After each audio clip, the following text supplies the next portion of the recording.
बिस्मिल्लाहिर्रहमानिर्रहीम। अस्सलाम वालेकुम व्यूअर्स। आज मैं आपको शैतान के 15 दुश्मनों के बारे में बताऊंगी कि शैतान के 15 दुश्मन कौन से हैं।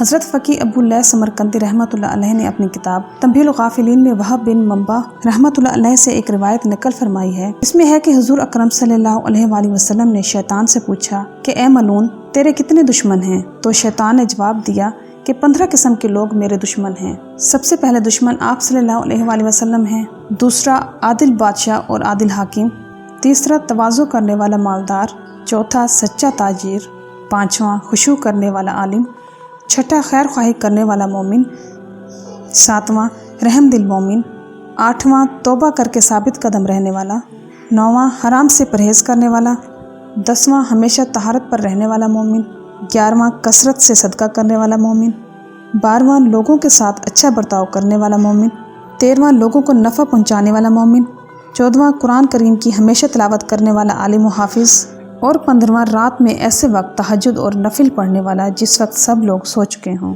तो व्यूअर्स, हमें कोशिश करनी चाहिए कि हम शैतान के इन 15 किस्म के दुश्मनों में से हों, ना कि दोस्तों में से। उम्मीद करती हूँ कि आपको मेरी आज की वीडियो पसंद आई होगी। तो मेरी वीडियो को लाइक करना और मेरे चैनल को सब्सक्राइब करना मत भूलिएगा। मैं इंशाल्लाह मज़ीद दिलचस्प मालूमाती और इस्लामी वाक़यात आपके साथ शेयर करती रहूँगी। मेरी तरफ से आपको ढेर सारी दुआएं। मुझे भी अपनी दुआ में याद रखिएगा। चलती हूँ, मिलते हैं इंशाल्लाह नेक्स्ट वीडियो में। अल्लाह हाफिज़।